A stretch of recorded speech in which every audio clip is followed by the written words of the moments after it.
Jadi kalau misalnya antara asuransi kesehatan dan asuransi jiwa memang itu fungsinya masing-masing berbeda ya. Ini sebenarnya tergantung keluarga itu sendiri. Kalau misalnya memang keluarga itu dia mungkin punya satu aset yang bisa menghasilkan passive income, berarti sebenarnya hal yang paling utama paling nggak dia punya kesehatan. Kenapa?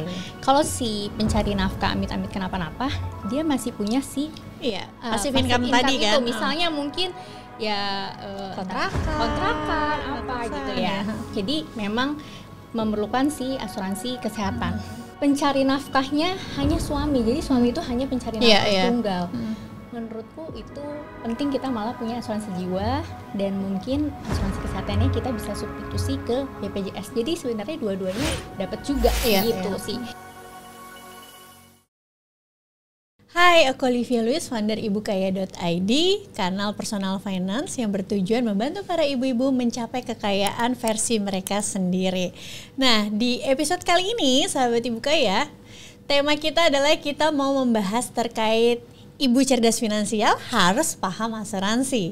Nah, aku hari ini mengundang salah satu narasumber yang menurutku sangat cocok untuk membahas tema kali ini karena dari sosial medianya aku melihat banyak konten-konten terkait asuransi yang di-sharingkan agar bisa membantu para ibu-ibu cara memilih asuransi dan bagaimana asuransi ini bisa membantu para ibu-ibu mencapai tujuan keuangan mereka. Langsung aja kita undang Tania Putri. Hai Tania Putri. Udah lama banget ya Tan, kita gak ketemu. Biasanya DM-DM-an doang. Iya benar, kita udah lama. Terakhir tuh 5 tahun anak-anak even masih belum sekolah. Iya, masih pada bayi. ada yang kedua deh. Iya, ya, masih benar. Jadi mungkin sahabat Ibu Kaya udah familiar banget lihat Tania Putri karena beliau ini dulu artis ternama ya. Persahabatan, aduh kok nyanyi bagai kepompong 15 tahun lalu. 15 tahun lalu, tapi nggak berubah loh sebenarnya. Ya ampun, awet muda ya. Aduh, semoga ya. Nah, ini menarik banget gitu ya, dari dulu seorang artis gitu ya, artis ternama juga, terus tiba-tiba menikah gitu ya. Pas menikah kayaknya udah nggak aktif lagi di layar kaca dan jadi content creator. Benar. Dan belakangan ini aku perhatiin konten-kontennya itu seputar perencanaan keuangan, personal finance, termasuk juga asuransi. Sebenarnya apa sih alasannya pertama kali? Pertama pastinya kebutuhan diri sendiri. Sebagai ibu rumah tangga, aku pengen tahu lebih dalam gimana sih aku merencanakan keuangan khususnya buat keluargaku. Jadi sebenarnya lebih ke diri aku sendiri dan ternyata ilmu-ilmu yang akhirnya aku dapat berguna juga buat sekitar aku, terutama juga gimana sih cara kita mengelola keuangan, resiko dan lain-lain gitu sih. Oke, gemes banget. Tapi tadi juga aku ada sempat ngobrol-ngobrol ya. Tania itu kan banyak kalau aku lihat kontennya sekarang ngomongin tentang asuransi. Kenapa sebegitu concernnya terhadap asuransi ini? Emang apa sih yang bikin kamu tiba-tiba kepikir, wah gila ya, ternyata memang asuransi ini diperluin banget nih dalam kehidupan berkeluarga. Sebenarnya nggak cuma untuk berkeluarga aja gitu, ketika kita masih single juga perlu gitu. Akhirnya kenapa aku bener-bener masuk banget ke dunia asuransi? Sebenarnya suamiku udah tahu banget dia pentingnya asuransi, tapi dia itu tipe yang kalau ada agen asuransi datang ketemu dia, temennya dia menawarkan, dia tuh kayak ya udah deh gitu. Akhirnya tiba-tiba lift polis di rumah aku tuh numpuk banget. Sampai aku pas beresin tuh kayak, hah, polis sebanyak ini, emang harus ya sebanyak ini gitu kan. Dan akhirnya dari situ aku pengen belajar, bener nggak sih kita tuh harus punya asuransi sampai sebanyak ini? Takutnya malah kayak cuma buang-buang uang aja. Ternyata tujuannya tuh benar-benar nggak tercapai. Dari situ sebenarnya awal mula aku belajar asuransi, dan ternyata saat aku belajar banyak nih polis-polis yang menurutku tidak diperlukan atau bahkan tumpang tindih gitu, karena asuransi kesehatannya jadi ada 2, sedangkan itu kan kita bisa klaim cuma 1 gitu kan. Nah jadi karena aku belajar itu, jadinya aku merencanakan dulu nih asuransi yang baik buat keluargaku tuh gimana sih. Nah itulah awal mulanya. Nah setelah itu gimana caranya kita, anak-anakku mulai besar. Ya kan, mulai dari situ wah biaya sekolah ya kan, dan kita mau sekolah di mana gitu. Nah itu mulai kayak ini sebenarnya investasi yang cocok buat aku tuh seperti apa. Karena sebenarnya tipe suamiku tuh mungkin lebih kayak ya udah lihat nanti aja. Tipenya seperti itu. Cuman satu sisi aku punya kekhawatiran ya, kita kan nggak selalu ada di posisi yang seperti ini. Gimana kalau misalnya kita lagi membutuhkan atau apa, dan anak-anak kita memang tetap harus bersekolah kan. Di situ ada kekhawatiran tersendiri. Jadi kayak, aduh ini mumpung keuangan lagi baik gitu ya, ada dong yang harus kita investasikan gitu. Tapi kemana? Jangan-jangan nanti aku masuk ke investasi yang bodong gitu ya kan. Nah dari situ aku justru awal mula tuh akhirnya aku belajar financial planner gitu. Itu keren sih menurutku, dengan maksudnya kamu memang awal mulanya mau mengatur keuangan keluarga, terus juga mencapai tujuan keuangan tadi, dana pendidikan anak. Karena memang dulu kamu juga pernah nanya sama aku kan, mau belajar juga, terus aku kenalin Mbak Alia gitu, dan kamu maksudnya beneran seriusin itu gitu, sehingga kan itu juga pada akhirnya menghindarkan diri kamu dari resiko-resiko investasi bodong tadi kan gitu, dibanding kayak nggak tahu nanya sama orangnya salah malah kayak nyaranin lu masuk ke investasi ini aja, itu aja gitu kan. Makanya ya bersyukur juga waktu itu aku udah sering nontonin konten kamu ya kan, dan aku pengen mendalami dunia investasi itu sendiri. Aku minta kenalin sama financial planner, kamu rekomendasiin ke Mbak Alia. Nah dari situ justru aku bisa sampai jadi financial planner ini pun rekomendasi belajarnya itu juga dari Mbak Alia gitu. Seru. Nah mungkin aku mohon maaf ya, boleh singgung dikit gitu. Aku lihat kan sebenarnya Tania tuh kan suaminya tuh pembisnis yang sangat sukses ya gitu. Tapi kenapa masih kepikiran punya asuransi? Karena gini, kalau aku lihat mungkin ada beberapa orang yang kayak, gila kalau misalkan gue udah kaya ngapain gue harus punya asuransi, kalau gue sakit gampang tinggal bayar aja gitu kan. Atau misalnya ada juga orang yang berpikiran ya tinggal jual misalnya salah satu rumah lah kalau misalkan sampai sakit kritis gitu. Tapi kenapa pilihannya asuransi? Lebih tenang dan tidak khawatir. Kalau misalnya memang kita bergantung sama suami dan memang mau misalnya berapapun mungkin suamiku bisa mengcover itu.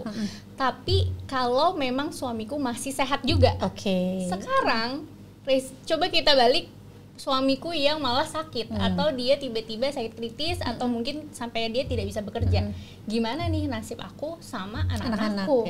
Gitu kan. Jadi kalaupun memang kita punya penghasilan lebih, ya memang kita bisa alokasikan kemana, gitu kan. Dan resiko itu sendiri ya kita mitigasi nih ke pihak asuransi gitu. Dan dari situ jadinya jujur lebih tenang. Karena satu, kalau untuk asuransi kesehatan, pertama pasti anak kecil tuh ya ada aja ya. Iya, zaman sekarang penyakit macam-macam ya saya. Banget. Udah mana kan inflasi biaya rumah sakit sekarang udah tinggi banget ya kan. Jadi jangan sampai pas kita lagi butuh uang apa terus tiba-tiba anak sakit, yang ada kita malah jadi kepikiran kan. Aduh gimana nih lagi butuh ini, tiba-tiba anak sakit. Dan biaya rumah sakit itu kita nggak bisa prediksi gitu. Karena benar-benar sekarang ya cuma panas 5 hari aja bisa kayak 20 juta, 25 juta, itu cuma kayak demam gitu. Jadi yang kayak bayangkan kalau memang amit-amitnya kena penyakit yang lebih serius gitu sih. Jadi menurutku mau kita pas-pasan atau memang sangat berkecukupan, menurutku kita tetap perlu yang namanya asuransi. Iya, untuk memitigasi resiko itu sendiri. Kalau fungsi dari asuransi itu kan macam-macam ya. Selain tadi memitigasi resiko, tentunya itu juga bisa membantu kita mencapai tujuan keuangan gitu. Ada salah satu video juga yang pernah Tania sempat share gitu ya. Coba deh kita hitung, misalnya kita lagi nyiapin dana pendidikan anak di tahun segini, kalau terjadi risiko, boleh nggak Tania jelasin bagaimana fungsi dari asuransi, terutama misalnya asuransi jiwa ya, karena kita sama nih tujuan keuangan dana pendidikan anak, bisa membantu kita mencapai tujuan keuangan. Jadi mungkin tujuan keuangan tuh kan cukup banyak ya. Salah satunya mungkin misalnya yang tadi dana pendidikan. Gimana pun aku pengen anakku nanti di umur 17 tahun atau 18 tahun dia bisa bersekolah di mana gitu. Itu kan satu tujuan finansial. Tapi kita nggak tahu nih sepanjang perjalanan itu kita itu tetap masih diberikan kesehatan teruskah gitu ya, keselamatan teruskah, termasuk si pencari nafkah ini. Nah, kalau misalnya memang kita menabungnya di produk investasi, memang secara return bisa lebih besar, apalagi kalau produk-produknya yang bersifat agresif. Tapi bayangkan kalau misalnya tiba-tiba di tahun kelima anak kita masih mungkin SD, SMP gitu ya, tiba-tiba suami sakit kritis, nggak bisa bekerja lagi, atau amit-amit sampai meninggal dunia. Apa yang akan terjadi? Bisa jadi investasi yang udah kita tabung selama ini mungkin jadinya terpakai sama menutupi biaya kehidupan sehari-hari, atau mungkin kita nggak bisa melanjutkan si investasi itu lagi. Nah, berbeda kalau kamu menabungnya atau kamu punya asuransi jiwa.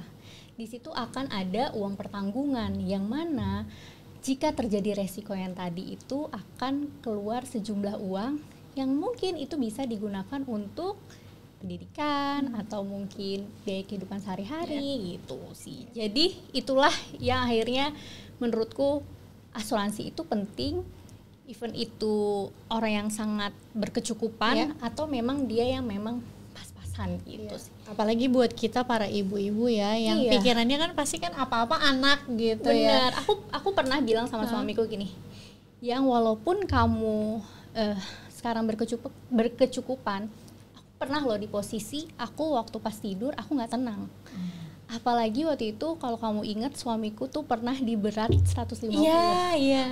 Nah itu masa-masa dimana aku khawatir dan gaya hidupnya dia jujur saat itu tidak sehat banget. Ya kita sih sebagai istri sih kasih tahu ya kan, ya makanlah ya ini olahraga lah gitu. Cuman kan kalau pada saat itu yang iya. Nah tapi kita resiko tuh kayak, aduh gimana nih kalau suamiku kenapa-napa, anakku masih kecil, ya kan? Ini bagaimana? Nah itu sebenarnya titik balik aku meminta suamiku untuk kita punya asuransi jiwa. Jadi karena kita hidup nggak ada yang tahu, terus tiba-tiba ada berita waktu itu salah satu artis yang suaminya tiba-tiba meninggal. Itu kan juga makin itu loh, ibu-ibu tuh gitu. Kalau misalnya ada berita sedikit langsung terus overthinking. Terus yang suami istri kecelakaan itu aku overthinking parah kan, sih. Overthinking kan. Itu sih jadinya kayak ya kita harus punya asuransi jiwa. Dan suamiku oke gitu sih. Aku juga sepakat. Tan, kamu boleh nggak sih kasih tips nih untuk sahabat ibu kaya gitu yang mungkin mereka nih juga sebenarnya udah sedikit paham dan tadi juga udah akhirnya makin paham setelah kamu jelaskan, tapi mereka bingung kira-kira sebenarnya yang paling dibutuhkan untuk sebuah keluarga itu asuransi apa dulu sih? Jadi kalau misalnya antara asuransi kesehatan dan asuransi jiwa memang itu fungsinya masing-masing berbeda ya. Ini sebenarnya tergantung keluarga itu sendiri. Kalau misalnya memang keluarga itu dia mungkin punya satu aset yang bisa menghasilkan passive income, berarti sebenarnya hal yang paling utama paling enggak dia punya kesehatan. Kenapa? Kalau si pencari nafkah amit-amit kenapa-napa, dia masih punya si passive income tadi itu. kan. Misalnya mungkin ya kontrakan apa gitu ya. Jadi memang memerlukan si asuransi kesehatan. Tapi kalau memang anggaplah kita budget pas-pasan dan suruh pilih asuransi kesehatan dulukah atau jiwa dulukah.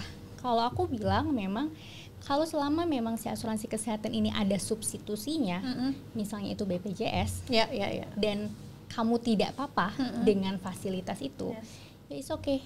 Kamu pakai BPJS untuk mengcover si asuransi kesehatan dan kamu mulai punya asuransi jiwa itu. Apalagi buat kamu ibu rumah tangga yang pencari nafkahnya hanya suami, jadi suami itu hanya pencari nafkah tunggal. Menurutku itu penting kita malah punya asuransi jiwa dan mungkin asuransi kesehatannya kita bisa substitusi ke BPJS. Jadi sebenarnya dua-duanya dapat juga gitu sih. Kalau dari aku ya, tapi kalau memang ditanya memang lebih penting mana sebenarnya? Memang asuransi kesehatan itu lebih penting karena secara urgensi kita pengen dapat uang saat itu juga kalau saat itu kita sakit, biar enggak berhutang biar tidak berhutang gitu, lebih itu sih. Tapi kalau misalnya memang masih bisa disubstitusi ke BPJS dan tidak masalah ya dengan fasilitasnya dan harus menunggunya dan lain-lain, ya lebih baik nggak apa-apa kita pakai BPJS dan kita punya asuransi jiwa. Aku tuh ada contoh kasus ya, temenku sih, kebetulan papahnya tuh waktu itu meninggal dan ternyata punya asuransi jiwa. Akhirnya si temanku ini bisa kuliah sampai ke Australia karena papanya tuh punya asuransi jiwa itu yang ketika meninggal UP-nya keluar gitu. Makanya aku juga sebenarnya sudah mempelajari terkait asuransi, maksudnya sudah aware sama asuransi even dari sebelum aku nikah. Karena aku sudah melihat sendiri case-nya teman aku ini gitu. Wow, ternyata sebegitunya, maksudnya sebegitu pentingnya dan ternyata segitu memberikan dampak positif ketika tiba-tiba sang ayah itu meninggal dan dia akhirnya bisa kuliah sampai ke Australia lagi. Itu salah gitu satu case yang benar-benar real terjadi ya. Oke, nah kalau misalkan ngomongin terkait kan banyak banget ya di dunia perasuransian ini mitos-mitos yang orang awam tuh suka percaya gitu, yang sebenarnya nggak mesti kayak gitu kok, akhirnya bikin orang tuh takut untuk ngambil asuransi gitu. Kalau menurut Tania apa sih mitos yang banyak orang awam pikir demikian padahal sebenarnya nggak gitu, faktanya tuh ini, jadi nggak perlu takut. Oke. Jadi gini, kemarin mungkin kamu tahu ya, aku baru ambil qualified financial coach ya. Nah di situ memang kita belajar kalau 2 sertifikasi aku sebelumnya memang kita banyak hitungan. Kalau yang ini memang mungkin hitungannya hanya 10 atau 20%. Selebihnya kita ngomongin tentang psikologi. Nah memang yang tadi dibahas itu suatu kayak financial flashpoint. Kayak mungkin kalau orang-orang yang pernah punya pengalaman buruk atau cerita-cerita buruk sebelumnya tentang asuransi, mungkin orang tuanya pada saat itu ibaratnya kayak ketipu agentnya overclaim dan akhirnya orang tuanya kesel gitu ya. Dari situ diomongin terus kok asuransi itu gini, akhirnya pada saat itu di alam bawah sadarnya dia pasti bilang asuransi itu jelek. Jadi mau gimana pun kita mengedukasi ke orang yang seperti itu, dia nggak akan percaya dan nggak akan mau ikut asuransi itu. Ya lah kita akhirnya belajar gimana nih masuk ke pendekatan orang-orang seperti ini. Nah mitos-mitos yang biasanya banyak terjadi, biasanya asuransi itu nipu. Soalnya pas kita udah disuruh bayar terus dia nggak mau bayar gitu ya, nggak bisa diklaim gitu ya. Memang di asuransi itu akan ada klausul-klausulnya.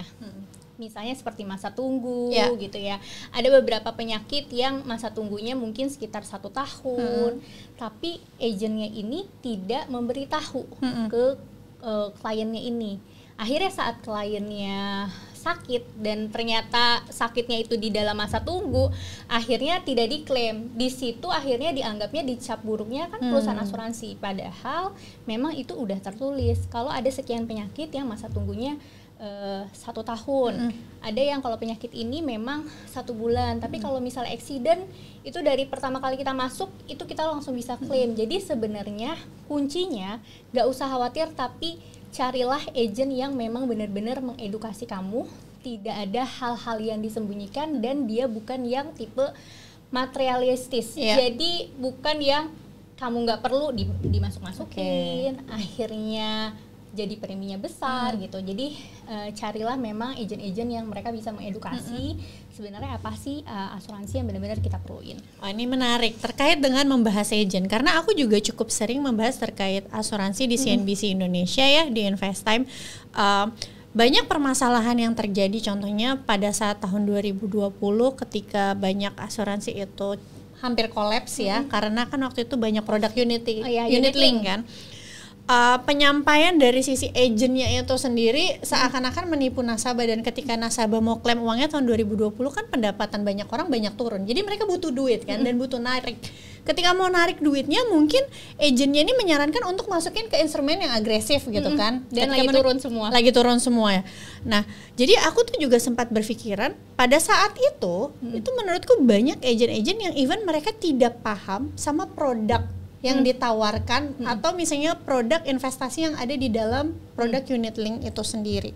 Kalau menurut tanggapan kamu, sebenarnya ada nggak sih tips untuk sahabat ibu kaya bagaimana mereka bisa memfilter agent? Selain tadi kan memberikan knowledge, mungkin semua agent memberikan knowledge itu, tapi gimana kita bisa ngelihat kan, nih dia maksudnya apa sih? Cuma mau ngejar target doang ya kan? Atau memang tulus nih bantuin gue gitu? aku pernah bikin konten gini, jangan beli asuransi jika gitu ya. Di situ aku bilang agennya menawarkan investasi. Jadi itu kunci. Jadi kalau agen asuransi tapi yang ditawarkan itu malah nilai Sisi investasinya, itu udah salah besar. Karena aku selalu edukasi gini, kalau misalnya kita beli asuransi, memang pure itu asuransi. Kalaupun memang kita beli produk unit link, memang di situ akan ada nilai tunai ya kita bilangnya. Cuma jangan anggap itu sebagai return yang kalau kita kayak di investasi. Cuma itu lebih kayak uang cadangan. Jika suatu saat kamu tidak bisa bayar premi, kamu bisa tuh pakai nilai tunai itu. Yang banyak salah persepsi kayak gini, oh nabungnya 10 tahun aja, after itu nggak akan nabung lagi. Nah, kalau asuransi kesehatan, selama kita di cover, itu asuransi akan jalan terus. Jadi bukan sebenarnya nabung lagi, nggak nabung lagi, tapi sebenarnya uangnya tuh tetap akan dipotong dari nilai tunai yang sudah terbentuk. Nah, persepsinya mungkin nilai tunainya bagus terus nih, jadi bisa ngambil dari si biaya asuransi bisa ambil dari si nilai tunai itu. Tapi kalau kayak terjadi di 2020 semuanya langsung pada turun, mungkin itu nggak bisa mengcover. Jadi sebenarnya jangan percaya kalau ada agent yang menawarkan ini asuransi kesehatan dan cuma nabung 10 tahun aja, abis itu kamu nggak nabung lagi. Udah sesimpel itu dia ngasih tahu, itu udah salah besar. Karena memang yang faktanya terjadi, biaya asuransi tetap akan terus dibayar selama kamu di cover. Tapi memang bisa aja nggak bayar lagi kalau nilai tunai kamu tuh udah banyak dan diambil dari situ. Tapi ya namanya investasi dan lain-lain, kita nggak bisa prediksi ya, lagi benar-benar tinggi kah, lagi rendah kah, itu sih. Ini sebenarnya kan salah satu, kalau dimanfaatkan dengan baik, ini adalah salah satu keunggulan dari produk unit link itu sendiri ya. Ada nilai tunai yang dimana ya sama seperti tahun 2020 kan banyak orang yang pendapatannya itu terpangkas ya sampai 50%, dan biasanya kalau udah pendapatan turun, maka pengeluaran yang bukan pokok akhirnya harus dipangkas. Daripada polis mati, sebenarnya tujuan dari nilai tunai ini kan untuk bisa cover dulu biar polis nggak mati ya. Kita nggak bayar premi dulu, ya udah deh, ibaratnya kita bilangnya cuti premi. Kita cuti premi tapi tetap mau jalan asuransinya. Nah, pihak asuransi akan ambil tuh biaya asuransinya dari si nilai tunai itu. Sebenarnya tujuan dari unit link dan dia punya nilai tunai itu seperti itu, bukan untuk kayak return investasi. Jadi kalau kamu mau investasi, carilah produk investasi yang lain. Makanya aku selalu bilang kalau ada agent dia nawarin asuransi tapi yang dijanjiin ditonjolkannya adalah investasinya, ya itu udah salah. Jangan ya Dek ya.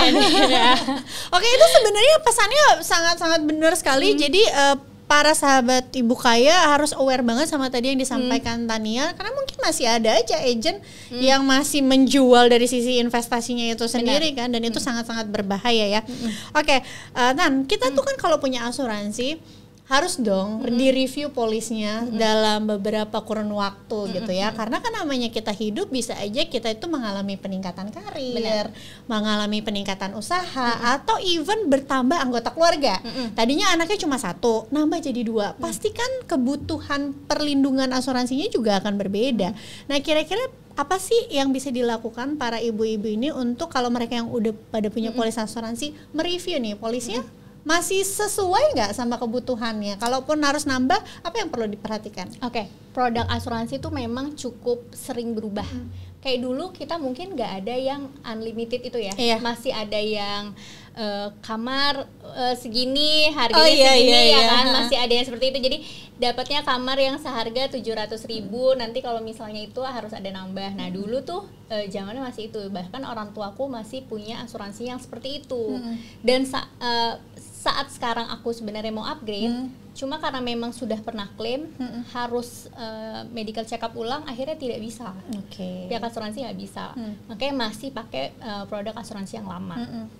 Nah makanya kamu kalau misalnya pas lagi sehat, punyalah asuransi, karena kalau pas udah pernah klaim, Betul. udah ada record di rumah sakit, itu akan susah. Bahkan aku yang mau bayar untuk ngupgrade aja, karena biar kayak aduh biar orang tua udah dikit lagi sakit apa segala macam ya kan, aku mau upgrade deh biar kalau pas masuk nggak pusing lagi gitu ya. Ini aku mau upgrade, mau nambah uang, mereka tolak gitu karena memang sudah pernah klaim.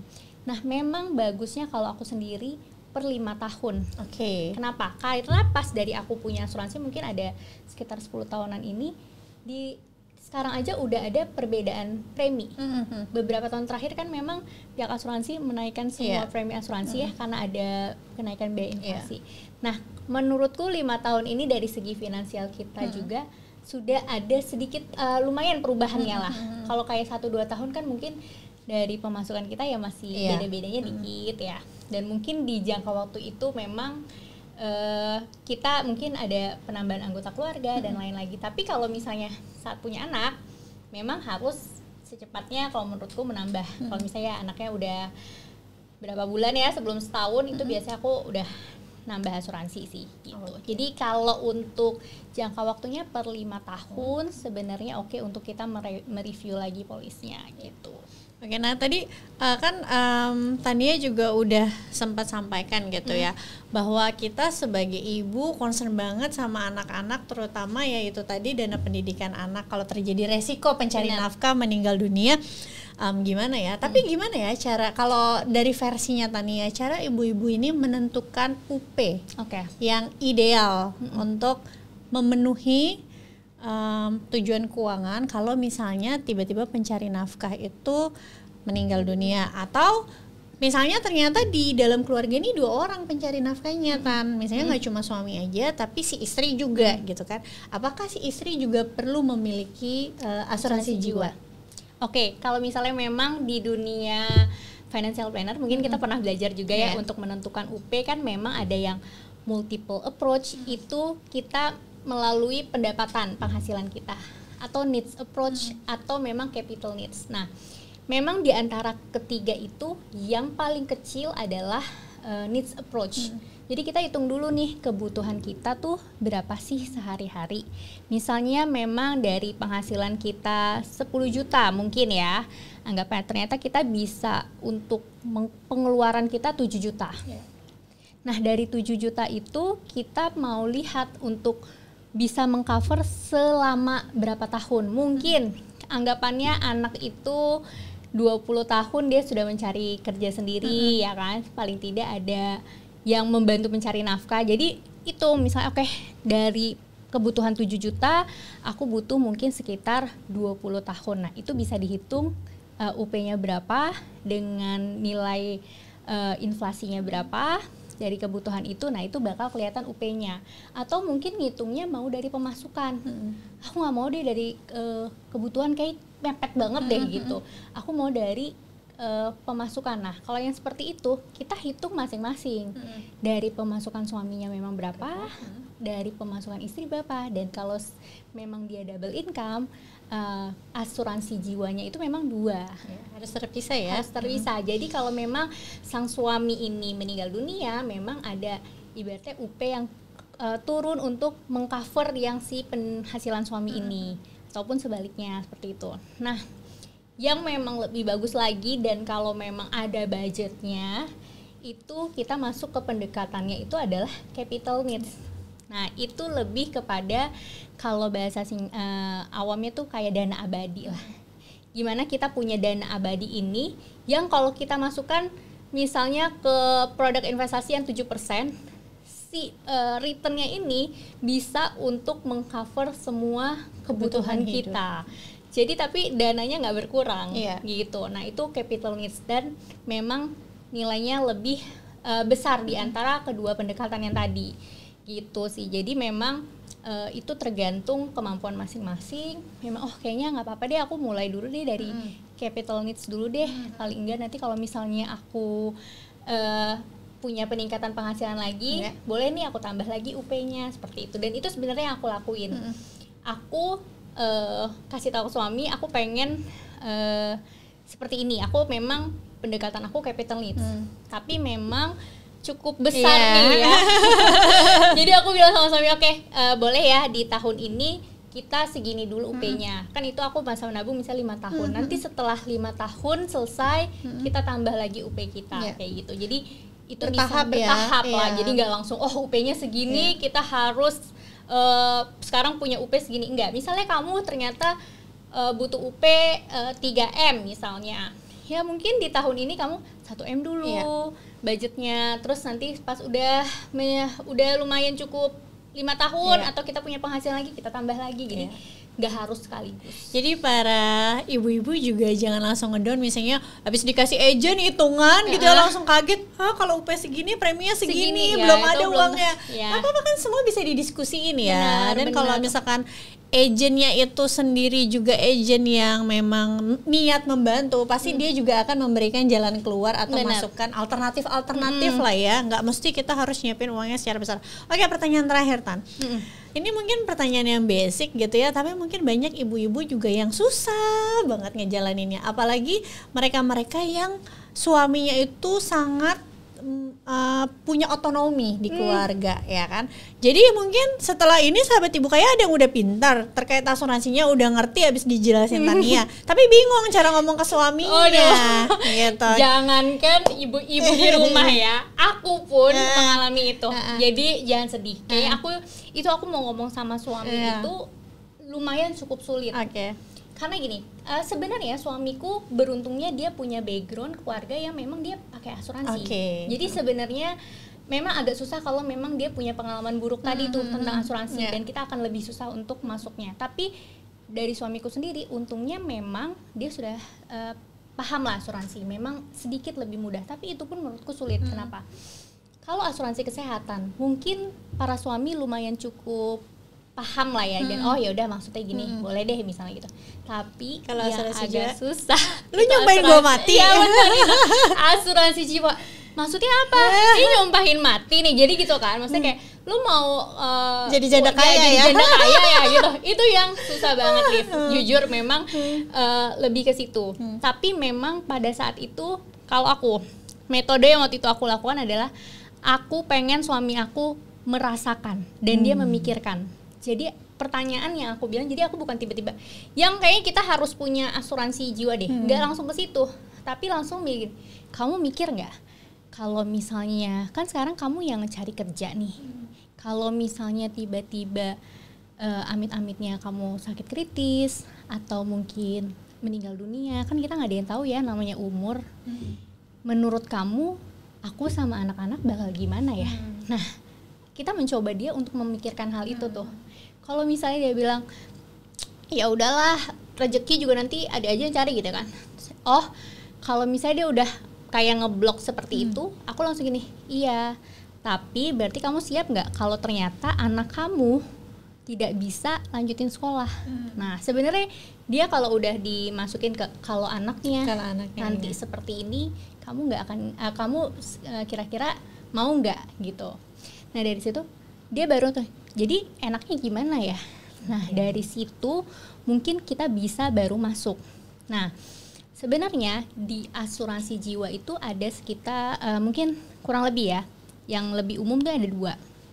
Saat kita bayar premi, nanti mungkin di tahun ke-20 ada pilihan, kita bisa ada uang yang keluar. Uang tabungan kita yang selama ini kita bayarkan, dia keluar.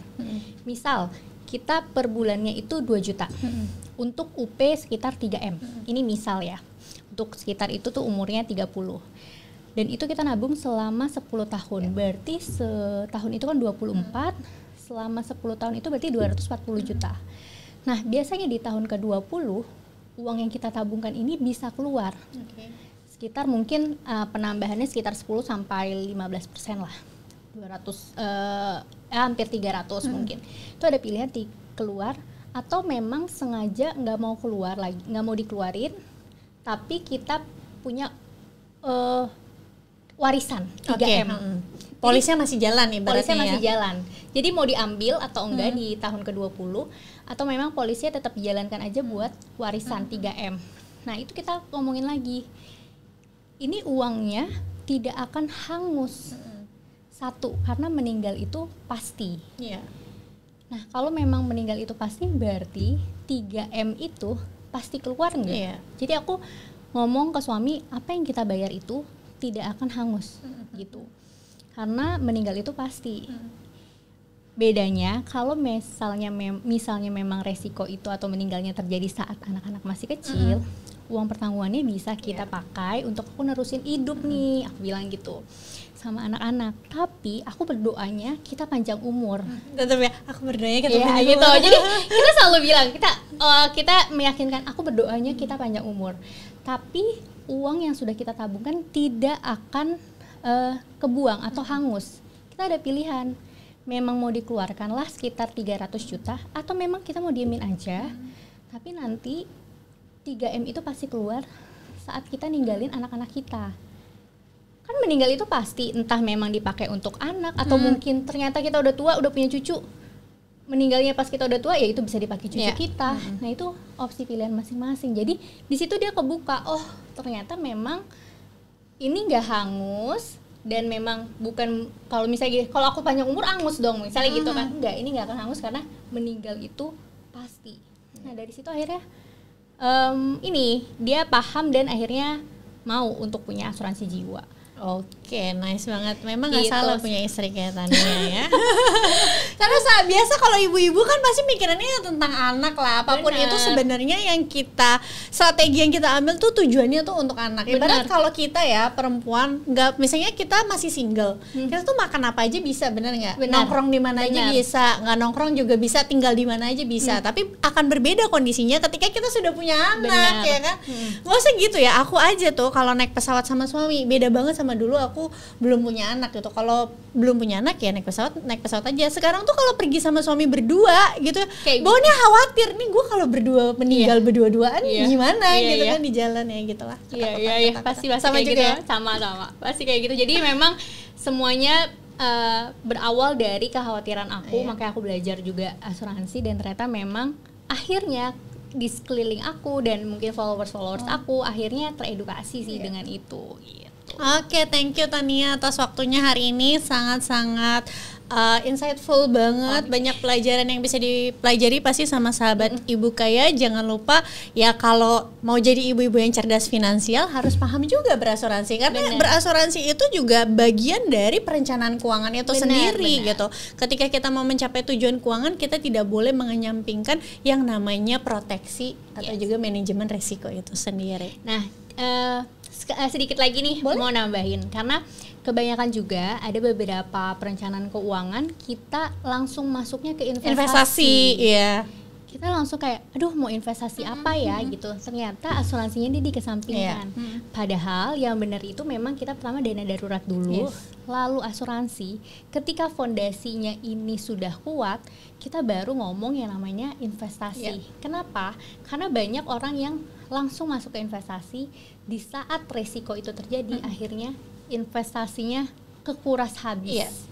Gitu. Jadi jangan sampai akhirnya usaha yang kita lakuin untuk kita punya tabungan malah ujungnya sia-sia karena kita nggak tahu ya apa yang bakal terjadi gitu. Jadi lebih baik kalau kita punya dana darurat dulu, diperkuat dan juga asuransi. Setelah itu baru deh tuh kita bisa ngomongin yang namanya investasi. Apalagi kalau nggak punya proteksi, tiba-tiba pas butuh uangnya harga sahamnya lagi jatuh. Aduh. Udahlah jatuh ketimpa tangga. Nah itu dia, makanya kenapa asuransi itu lebih didahulukan dulu untuk kita sebelum melakukan investasi. Oke, itu aja sahabat Ibu Kaya. Terima kasih sudah menonton tayangan kali ini. Jangan lupa kita ketemu lagi di episode podcast ibukaya.id lainnya. Aku Olivia Louis, pamit undur diri. Bye. Bye.